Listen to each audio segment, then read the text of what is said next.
विद्यार्थी भाइ बहिनीहरू नमस्कार। सन्चै हुनुहुन्छ है। आज पनि हामी कक्षा 7 को नेपाली पाठ्यपुस्तक भित्र रहेको दोस्रो पाठ तीतो बोली सच्चा गुण लोककथा छलफलका लागि उपस्थित भएका छौं। यहाँ हेर्नुस् त भाइ बहिनीहरू, तीतो बोली सच्चा गुण लोककथा। सबैजनाले आफ्ना पाठ्यपुस्तक पल्टाउनुहोस् है, अनि लेख्नको लागि कलम अनि कापी पनि तयार पार्नुहोस्। तयार हुनुभयो? आजको कक्षामा भाइ बहिनीहरू हामी अनुच्छेद 12 देखि 18 भित्र रहेर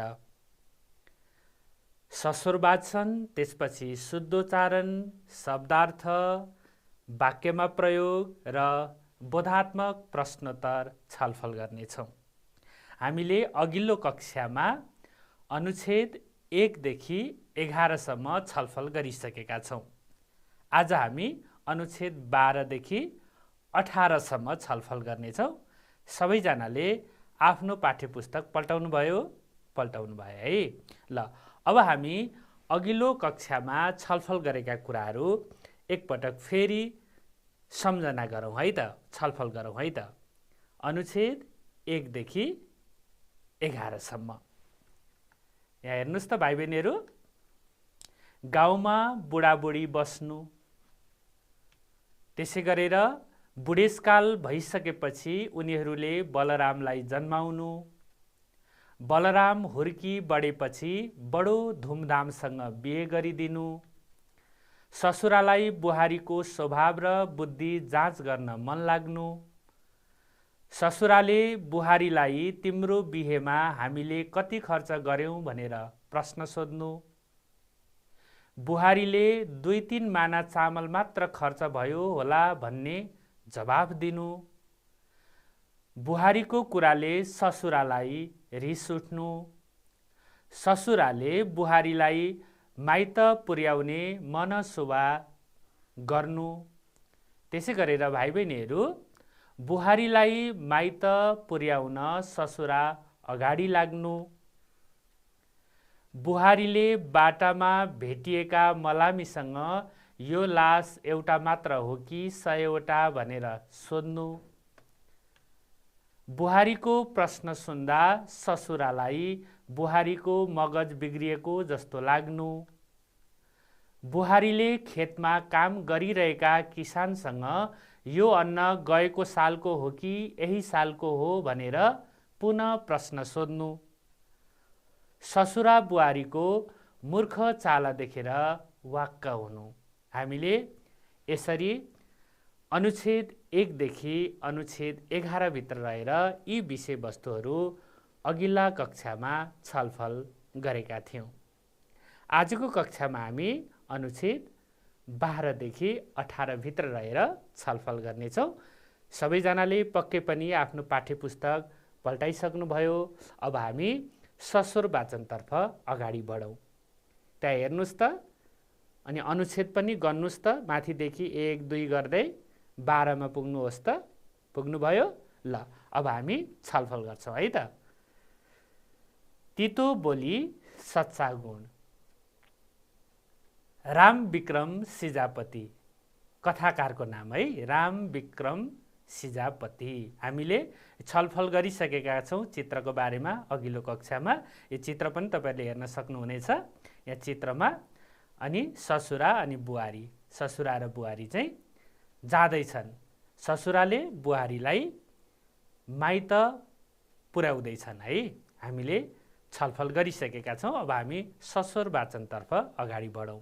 म भाइ बहिनीहरूलाई अनुच्छेद 12 देखि सस्वर वाचन गर्दै सुनाउँछु। तपाईँहरू पनि म सँगसँगै भन्नुहोस् है त। अनि उच्चारण गर्न अलि असहज भयो भने तपाईँहरूले रेखाङ्कन गर्नुपर्छ। अनि शब्दको अर्थ पनि बुझ्न अलिकति असहज भयो भने तपाईँहरूले रेखाङ्कन गर्नुपर्छ। अनि हामी ती शब्दहरू फेरि छलफल गर्नेछौँ। तपाईँहरू तयार हुनुहुन्छ? तयार हुनुहुन्छ है। ल, सुरु गरौँ है त। जाँदा जाँदै खेतको एउटा कुनामा दिउँसै स्याल कराइरहेको उनीहरूले सुने। ससुराले कुनै वास्ता गरेनन्, तर बुहारी चाहिँ भने छटपटिन थाली। बुहारी चाहिँ पशु आवाजको भाव पनि बुझ्दथी। त्यसबेला स्यालले भन्दै थियो, यहाँ एउटा मुर्दा गाडिएको छ, कसैले झिकिदिएमा म खान्थेँ। यो मुर्दाको हातमा एउटा हिराको औँठी पनि छ, जसले झिकिदेला त्यसलाई दिन्छु। बुहारी मनमनै सोच्न लागि, औँठी हात पार्न पाए त हुने थियो, कसरी हात पारूँ? भनौँ भने ससुराले पत्याउँदैनन्, बडो मुस्किल पर्यो। भाइ बहिनीहरू, अहिले अनुच्छेद 12 र अनुच्छेद 13 हामीले सस्वर वाचन गरौँ है। सस्वर वाचन हामीले गरिसकेका छौँ, विषयवस्तु पनि एकपटक छलफल गरौँ है त। अब सासु कि ससुरा? हो, ससुरा है। अनि कोसँग? बुहारीसँग। अनि कहाँ जाँदैछन्? हो, ठिक भन्नुभयो, बुहारीलाई माइत पुर्याउन जाँदैछन्। हामीले अघिल्लो कक्षामा छलफल गरेको, अब हामीले अघिल्लो कक्षामा छलफल गरेकै विषयवस्तु क्रमशः हामी छलफल गर्दैछौँ। दुवैजना जाँदैछन् अनि बाटामा स्याल कराइरहेको उनीहरूले सुनिसकेपछि ससुराले त वास्ता गरेनन्। बुहारीले स्याल कराएको आवाज सुनिन् अनि बुहारीले त पशुको आवाज त बुझ्थिन्। बुझिसकेपछि अनि त्यसपछि स्यालले भनेको कुरा, भनेको आशय स्पष्ट बुहारीले बुझिन्। के बुझिन् त भन्दाखेरि, एउटा मुर्दा गाडिएको छ अनि कसैले त्यो मुर्दा झिकिदियो भने त्यो मुर्दा म खान्थेँ। कसले भनेको? यो स्यालले। अनि त्यसपछि त्यो मुर्दाको हातमा के छ? औँठी छ। त्यो औँठी चाहिँ जसले त्यो मुर्दा झिकिदिन्छ उसैलाई चाहिँ दिन्छु भनेर स्यालले भनेको कुरा बुहारीले सुनिन्। सुनिसकेपछि अब मनमनै लाग्यो बुहारीलाई, अब त्यो औँठी हात पार्न पाए पनि हुन्थ्यो भन्ने लाग्यो। कसलाई भन्ने? ससुरालाई भनौँ भने ससुराले पत्याउने अवस्था छैन, बडो मुस्किल पर्यो। हामीले यहाँसम्मको विषयवस्तु अनुच्छेद 12 र 13 मा हामीले अहिले थाहा पायौँ। अब हामी थप अनुच्छेद अगाडि बढौँ है त, सस्वर वाचन गर्दै। हेर्नुहोस् त भाइ बहिनीहरू, अनि तपाईँहरू पनि सँगसँगै पढ्दै जानुहोस् है त। यता बुढा पनि हिँड्दा हिँड्दै थाकिसकेका थिए। एकछिन सुस्ताउनका लागि उनीहरू बर पिपलको रुखमुनि बसे। बस्दा बस्दै ससुराका आँखा झकाउन थाले। यही मौका छोपेर बुहारी सुटुक्क भागी र स्याल भएको ठाउँमा पुगेर भुइँ खोतल्न थाली। एकैछिनपछि उसले मुर्दा र औँठी दुवै फेला पारी। उसले मुर्दालाई स्यालको अगाडि राखिदिई र औँठी झिक्न लागि। यता ससुराका आँखा खुले। बुहारीलाई आफू नजिक नपाएकाले यताउति हेर्न थाले। बुढाले आफ्नी बुहारीलाई मुर्दा नजिकै बसेको देखे।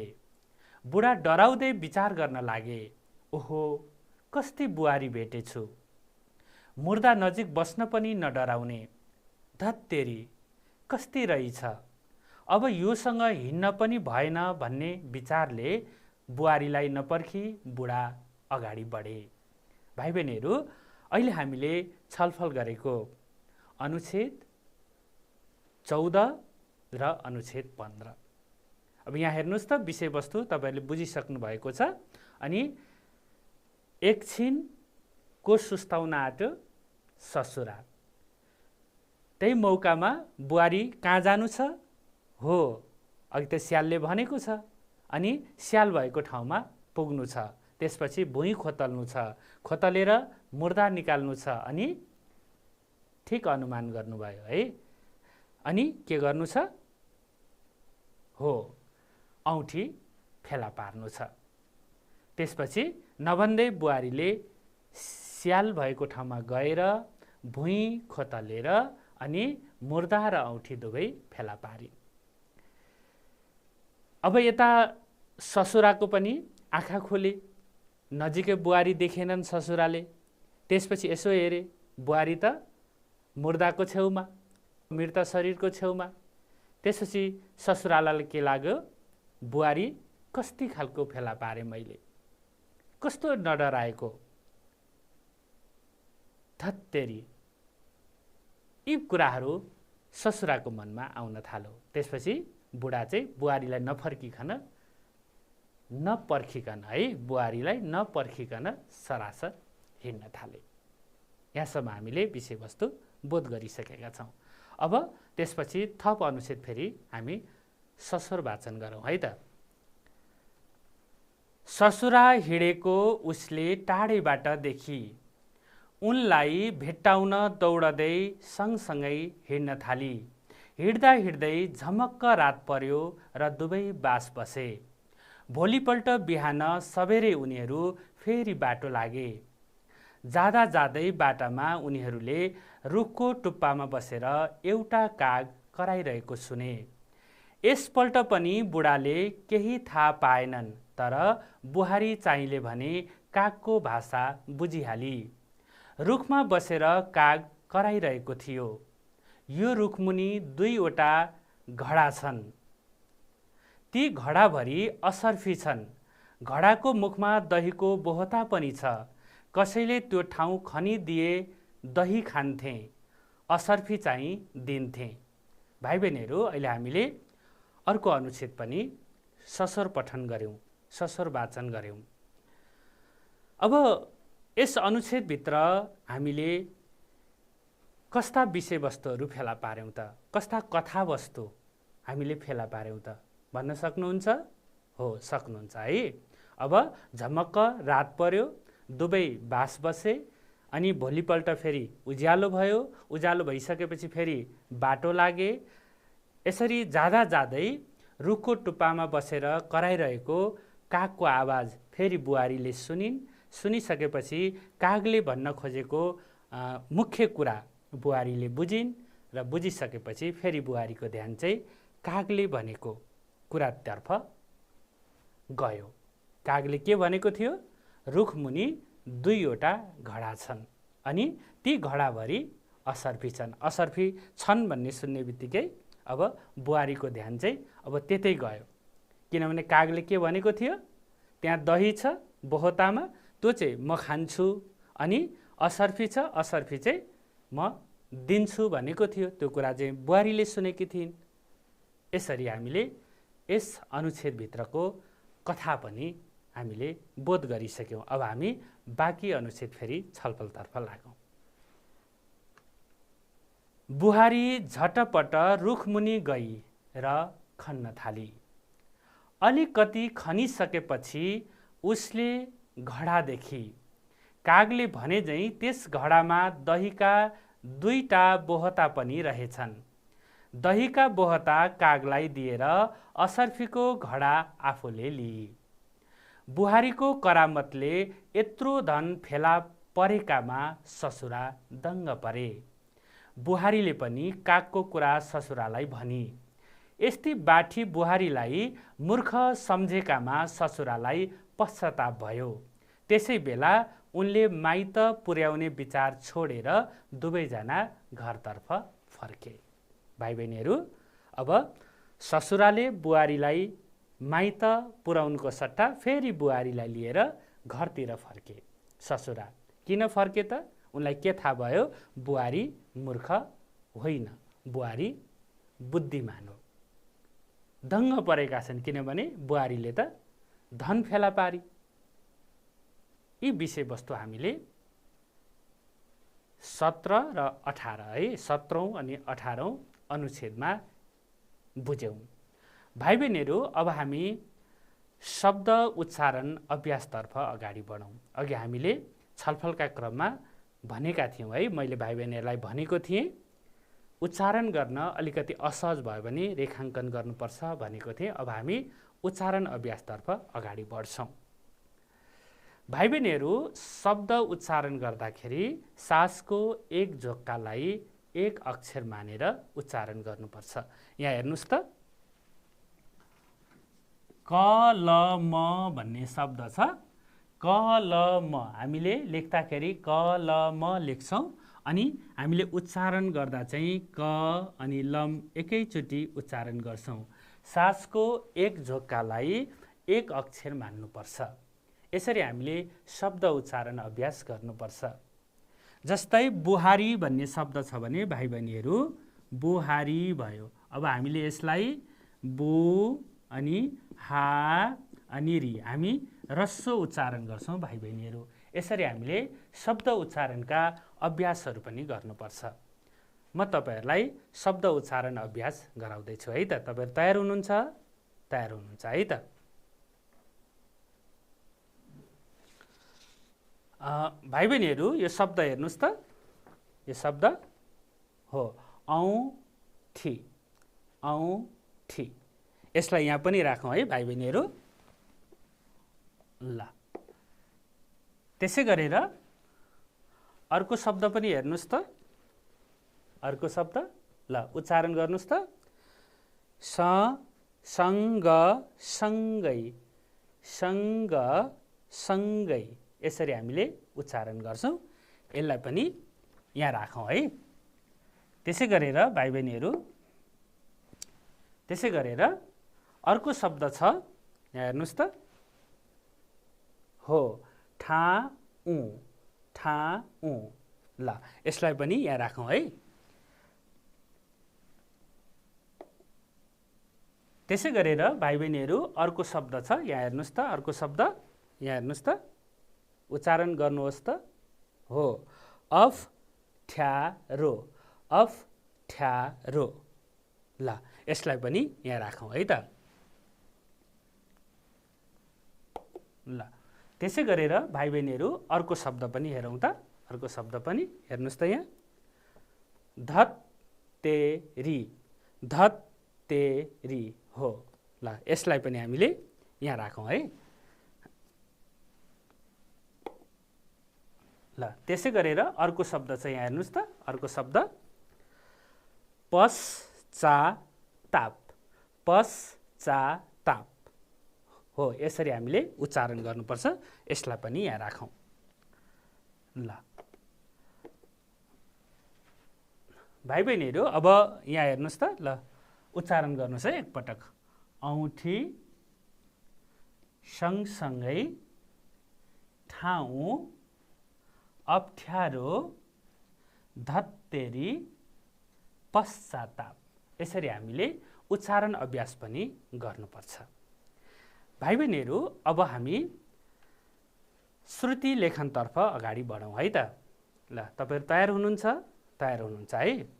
म भाइ बहिनीहरूलाई वाक्यको तहमा है वाक्य नै सुनाउँछु। तपाईहरु वाक्य नै लेख्नुपर्छ है। ल तयार हुनुहुन्छ है? ल लेख्दै जानुस् त। ससुरा हिँडेको उसले टाढैबाट देखी। लेखिसक्नुभयो? ससुरा हिँडेको उसले टाढैबाट देखी। उनलाई भेट्टाउन दौडदै सँगसँगै हिँड्न थाली। लेखिसक्नुभयो? ल हिँड्दा हिँड्दै झमक्क रात पर्यो र दुवै बास बसे। दुवै बास बसे। लेखिसक्नुभयो?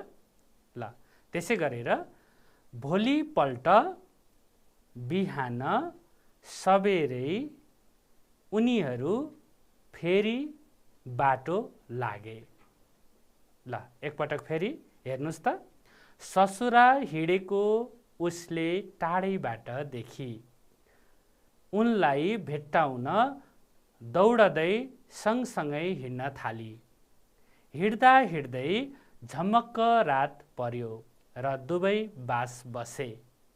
भोलिपल्ट बिहान सबेरै उनीहरू फेरि बाटो लागे। लेखिसक्नुभयो? ल तपाईहरुले लेखेको मिलेको छ कि छैन एकपटक हेरौँ है त। अनि नमिलेका शब्दहरू तपाईहरुले सच्याउनु पर्छ है। सच्याउन तयार हुनुहुन्छ नि? हो तयार हुनुहुन्छ। ल हेर्नुस् त। तपाईहरुले लेख्नुभएको मिलेको छ कि छैन हेर्नुहोस् त। ल हेर्दै जानुहोस् त। ससुरा यहाँ ससुरा हेर्नुहोस्, हिँडेको उसले टाढेबाट देखी, मिलाउँदै जानुहोस् है। उनलाई भेट्टाउन दौडदै सँगसँगै हिँड्न थाली, हिँड्दा हिँड्दै झमक्क रात पर्यो र दुवै बास बसे। भोलिपल्ट बिहान सबेरै उनीहरू फेरि बाटो लागे। ल अनि नमिलेका शब्दहरू तपाईँहरूले सच्याउनुपर्छ है। ल भाइ बहिनीहरू, अब हामी शब्दार्थ छलफलतर्फ अगाडि बढौँ। ल भाइ बहिनीहरू, अब हामी शब्दार्थ छलफलतर्फ लाग्यौँ है। शब्द अर्थ यहाँ हेर्नुहोस् त, रातो रङमा भएको शब्दको आशय के होला है, तपाईँहरूले पत्ता लगाउनुपर्छ। बुहारी चाहिँ पशु आवाजको भाव पनि बुझ्दथे। हेर्नुहोस् त, यहाँ भाव छ। यस वाक्यले भन्न खोजेको आशय हेर्नुहोस् है। अनि यो भावको अर्थ के हुन सक्छ तपाईँहरूले बुझिहाल्नुहुन्छ, अनुमान गरिसक्नुभयो है। हो हेर्नुहोस् त, भाव व्यक्त गर्न खोजिएको आशय विचार। ल त्यसै गरेर अर्को शब्द पनि हेर्नुहोस् त, स्याल। वाक्य उसले मुर्दालाई स्यालको अगाडि राखिदिई र औँठी झिक्न लागि। ल स्यालको आशय के हुन, स्यालको अर्थ के हुन सक्छ? हो ठिक भन्नुभयो है, तपाईँले ठिक भन्नुभयो। यसको अर्थ हुन्छ कुकुर जस्तै देखिने जङ्गली जनावर हो स्याल भनेको, जङ्गली जनावर। ल त्यसै गरेर अर्को पनि हेरौँ त। रुखमा बसेर काग कराइरहेको थियो, यो रुख मुनि दुईवटा घडा छन्। ल घडाको आशय हो, तपाईँले ठिक भन्नुभयो। घडा यसको अर्थ हुन्छ पानी हाल्ने ठुलो भाँडो। यसरी हामीले शब्दको अर्थ थाहा पाउन सक्छौँ। वाक्य पढेर अनि शब्दले त्यस वाक्यमा कस्तो आशय व्यक्त गर्न खोजेको छ, सिङ्गो वाक्यले कस्तो आशय अथवा चाहिँ अर्थ दिन खोजेको छ, कस्तो भाव बोकेको छ, यस आधारमा तपाईँले अर्थ थाहा पाउन सक्नुहुन्छ। भाइ बहिनीहरू, अब हामी शब्दार्थ जोडा मिलाउँ है त। यहाँ हेर्नुहोस् त, यहाँ शब्द छ मुस्किल, मुर्दा, असर्फी, पश्चाताप, बोहता। त्यसै गरेर अर्थतर्फ छ प्राण नभएको, मरेको, कठिन, अप्ठ्यारो, पछुतो, पात गाँसेर बनाइएको कचौरा जस्तो वस्तु, फर्सी, पुरानो समयको एक प्रकारको सुवर्ण मुद्रा। ल अब मुस्किलको अर्थ के हुन्छ त? हो ठिक भन्नुभयो, कठिन, अप्ठ्यारो। अनि मुर्दाको ठिक भन्नुभयो, प्राण नभएको, मरेको। त्यसै गरेर असर्फी, पुरानो समयको एक प्रकारको सुवर्ण मुद्रा। त्यसै गरेर पश्चातापको पछुतो। अनि बोहताको पात गाँसेर बनाइएको कचौरा जस्तो वस्तु। अब यहाँ अर्थ नमिलेका शब्दहरू हेर्नुहोस् त, फर्सी अनि पछाडि। ल भाइ बहिनीहरू, अब हामी त्यसपछि वाक्यमा प्रयोगतर्फ छलफल गरौँ है त। मुर्दा भन्ने शब्द छ। अब किताबमा मुर्दा भन्ने शब्द कसरी प्रयोग भएर आएको छ त हेर्नुहोस् त एकपटक। त्यस बेला स्यालले भन्दै थियो यहाँ एउटा मुर्दा गाडिएको छ, यसरी प्रयोग भएको छ।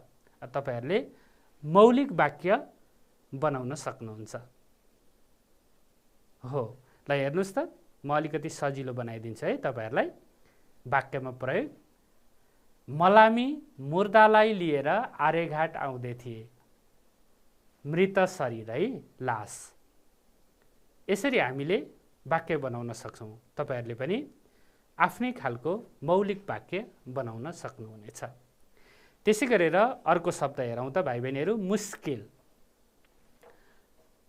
मुस्किल शब्द किताबमा, कथामा कसरी प्रयोग भएर आएको छ हेर्नुहोस् त एकपटक।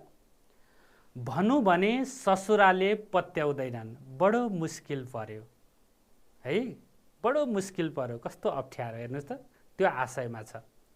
अब यसको पनि नमुना वाक्य हेरौँ है। अनि तपाईँहरूले यसरी नै वाक्य रचना गर्न सक्नुहुनेछ, वाक्यमा प्रयोग गर्न सक्नुहुनेछ। मलाई तिम्रो भावना बुझ्न मुस्किल पर्यो, अप्ठ्यारो पर्यो। के छ मनको भावना के छ, मनमा के कस्ता विचारहरू छन् बुझ्न मुस्किल पर्यो। यसरी हामीले वाक्य रचना गर्न सक्छौँ। त्यसै गरेर अर्को शब्द है असर्फी, किताबमा कसरी प्रयोग भएको छ हेर्नुहोस् त। कथामा, किताबभित्रको कथामा दोस्रो पाठमा, रुखमा बसेर काग कराइरहेको थियो। यो रुख मुनि दुईवटा घडा छन्, ती घडाभरि असर्फी छन्। हो, तपाईँले ठिक अनुमान गर्नुभयो। एकपटक वाक्य पनि हेरौँ है त। मेरी हजुरआमाले सुन पसलबाट असर्फी किनेर ल्याउनु भयो। यसरी चाहिँ हामीले वाक्य रचना गर्न सक्छौँ। त्यसै गरेर भाइ बहिनीहरू अर्को शब्द पनि हेरौँ त, बोहता। बोहता कथामा कसरी प्रयोग भएको छ? मुखमा दहीको बोहता पनि छ, कसैले त्यो ठाउँ खनिदिए दही खान्थे, असर्फी चाहिँ दिन्थे। यसरी प्रयोग भएको छ बोहता शब्द। तपाईँहरूले यसलाई पनि वाक्य रचना गर्न सक्नुहुन्छ। बोहता शब्द र यसको अर्थ अघि तपाईँहरूले छलफल गरिसक्नुभयो, बुझिसक्नु भएको छ। अब यसको पनि वाक्य हेरौँ है त। मैले पूजाका लागि भनेर टपरी र बोहता गाँसेको छु। यसरी हामीले वाक्य बनाउन सक्छौँ। त्यसै गरेर भाइ बहिनीहरू अर्को शब्द हेर्नुहोस् त, पश्चाताप। अब कसरी प्रयोग भएको छ त कथामा? यस्ती बाठी बुहारीलाई मूर्ख सम्झेकामा ससुरालाई पश्चाताप भयो। त्यसै बेला उनले माइत पुर्याउने विचार छोडेर दुवैजना घरतर्फ फर्के। यसरी प्रयोग भएको छ पश्चाताप शब्द कथाभित्र। तपाईँहरूले पश्चातापको अर्थ बुझिसक्नु भएको छ, पछुतो वाक्य रचना गर्न सक्नुहुन्छ। म तपाईँहरूलाई सजिलो बनाइदिन्छु, एउटा नमुना यहाँ प्रस्तुत गरेर यसरी नै तपाईँहरूले पनि बनाउनुपर्छ है। हेर्नुहोस् त, उसलाई विगतमा गरेको गल्ती सम्झेर पश्चाताप भयो है। उसलाई चाहिँ पश्चाताप भयो, विगतमा गरेका आफ्ना कमी कमजोरी गल्ती सम्झेर। यसरी हामीले वाक्य रचना गर्न सक्छौँ। भाइ बहिनीहरू अब हामी ठिक बेठिक छुट्याउने प्रश्नोत्तर छलफल गरौँ। अघि हामीले अनुच्छेद 12 देखि अनुच्छेद 18 सम्मको कथाका मुख्य मुख्य विषयवस्तु छलफल गरिसकेका छौँ। अब यहाँ प्रश्न हेरेर अब यी विषयवस्तुहरू कथामा प्रयोग भएका छन् कि छैनन्, छन् भने ठिक, छैनन् भने बेठिक है। ल हेर्नुहोस् त, क उनीहरूले खेतको कुनामा बादर कराइरहेको सुने। बादर कराएको हो त, बेठिक है, ठिक। त्यसै गरेर अर्को हेर्नुहोस् त, त्यहाँ एउटा मुर्दा गाडिएको छ भनेर स्यालले जानकारी गरायो। स्यालले गराएको हो त जानकारी भाइ बहिनीहरू? हो, ल हेर्नुहोस् त, तपाईँले भनेको मिल्यो है, ठिक। अर्को हेर्नुहोस् त, ग बुहारीलाई मनमा औँठी हात पार्न पाए त हुने थियो भन्ने लाग्यो। लागेको हो कि होइन त? हो है, यो पनि ठिक। अर्को हेर्नुहोस् त, बुहारी स्याल भएको ठाउँमा पुगेर भुइँ खोतल्न थाली। बुहारी स्याल भएको ठाउँमा पुगेर भुइँ खोतल्न थाली। यो पनि तपाईँले ठिक भन्नुभयो है, यो पनि ठिक हो। ल भाइ बहिनीहरू, हामीले अहिले विषयवस्तु पनि बुझेका छौँ है, किनभने छलफल गरेका छौँ। अनि तपाईँले यो ठिक बेठिक त अनुमान पनि गर्नुभयो है। ल अब भाइ बहिनीहरू यहाँ हेर्नुहोस् त, खाली ठाउँ भर्ने अभ्यास पनि गरौँ है पाठका आधारमा। पाठका आधारमा भनेको चाहिँ अनुच्छेद 12 देखि 18 भित्र रहेर हामी खाली ठाउँ भर्ने छलफल पनि गर्छौँ। पाठका आधारमा खाली ठाउँ भर्नुहोस्। ल हेर्नुहोस् त, क बुहारीको करामतले फेला पर्यो, मन धन जन के होला? ठिक भन्नुभयो, धन फेला पर्यो। अर्को हेर्नुहोस् त, बुहारीले ससुरालाई स्यालको कुरा भनी, बाँदरको कुरा भनी, कागको कुरा भनी, कसको कुरा? ठिक भन्नुभयो, यो पनि कागको कुरा भनी। अर्को हेर्नुहोस् त है, सुन्नुहोस् है, हेर्नुहोस् पनि सुन्नुहोस् पनि। ल, ससुराले बुहारीलाई सम्झेका थिए, मूर्ख सम्झेका थिए, अल्छी सम्झेका थिए, बदमास सम्झेका थिए। ठिक भन्नुभयो, मूर्ख सम्झेका थिए। अब अर्को प्रश्न, ससुराले बुहारीलाई पुर्याउने विचार छोडे। बजार पुर्याउने विचार, स्कुल पुर्याउने विचार अनि माइत पुर्याउने विचार। ल, ठिक भन्नुभयो, माइत पुर्याउने विचार छोडे। ल, त्यसै गरेर भाइ बहिनीहरू अब हामी कसले भनेको त भनाइ हामी छलफल गर्छौँ। तलको भनाइ कसले भनेको? ल, यहाँ एउटा मुर्दा गाडिएको छ। ल, कसले भनेको हो यो? ठिक भन्नुभयो, स्यालले भनेको। त्यसै गरेर अर्को हेर्नुहोस् त, कसरी हात पारौँ भनौँ भने ससुराले पत्याउँदैनन्। अब यो भनाइ कसले भनेको कथामा? ठिक भन्नुभयो, यो पनि बुहारीले। त्यसै गरेर अर्को हेर्नुहोस् त, धत्तेरी कस्ती रहेछ, अब योसँग हिँड्न पनि भएन। कसले भनेको यो भनाइ? भन्नुहोस् त। अनि तपाईँ भन्नुहोस् त। हो, तपाईँले मिलाउन चाहिँ खोज्नु भयो है। तर कसले भनेको यो? हेर्नुहोस् त यहाँ, ससुराले है, बुहारीले होइन, ससुराले। ल, त्यसै गरेर अर्को हेर्नुहोस् त, कसैले त्यो ठाउँ खनिदिए दही खान्थे, असर्फी चाहिँ दिन्थे। कसले भनेको हो? कागले। ल भाइ बहिनीहरू, हामीले यी भनाइहरू कसका हुन् भनेर पनि छलफल गर्यौँ। अब हामी प्रश्न उत्तरतर्फ अगाडि बढौँ है। ल, यहाँ हेर्नुहोस् त, दिइएको कथांश पढी सोधिएका प्रश्नको उत्तर दिनुहोस् भनेर यहाँ निर्देशन छ र यहाँ अनुच्छेद छ। म तपाईँहरूलाई अनुच्छेद सुनाउँछु। यता ससुराका आँखा खुले, बुहारीलाई आफू नजिक नपाएकाले यताउति हेर्न थाले। बुढाले आफ्नी बुहारीलाई मुर्दा नजिकै बसेको देखे। बुढा डराउँदै विचार गर्न लागे, ओहो कस्ती बुहारी भेटेछु, मुर्दा नजिक बस्न पनि नडराउने, धत्तेरी कस्ती रहेछ, अब योसँग हिँड्न पनि भएन भन्ने विचारले बुहारीलाई नपर्खी बुढा अगाडि बढे। ल, अब प्रश्न हेर्नुहोस् त। पहिलो प्रश्न, बुहारी कहाँ बसेकी थिई? अब यहाँ तपाईँहरूले फेला पारिसक्नुभयो है। हेर्नुहोस् त, कहाँ बसेकी थिई, बसेको देखेछ यहाँ। यता तपाईँले यो फेला पार्नुहुन्छ। त्यसै गरेर ख, बुढाको मनमा कस्तो विचार आयो? ल, कस्तो विचार आयो यहाँ खोज्नुहोस् त। फेला पार्नुभयो? ल, कस्तो राम्रो। त्यसै गरेर प्रश्न, अर्को प्रश्न, किन बुढा बुहारीलाई नपर्खी अगाडि बढे? किन अगाडि बढे त? हो, तपाईँले थाहा पाइसक्नुभयो। ल, अब एकपटक म तपाईँहरूलाई प्रश्न भन्छु अनि उत्तर भन्दै जानुहोस् है त।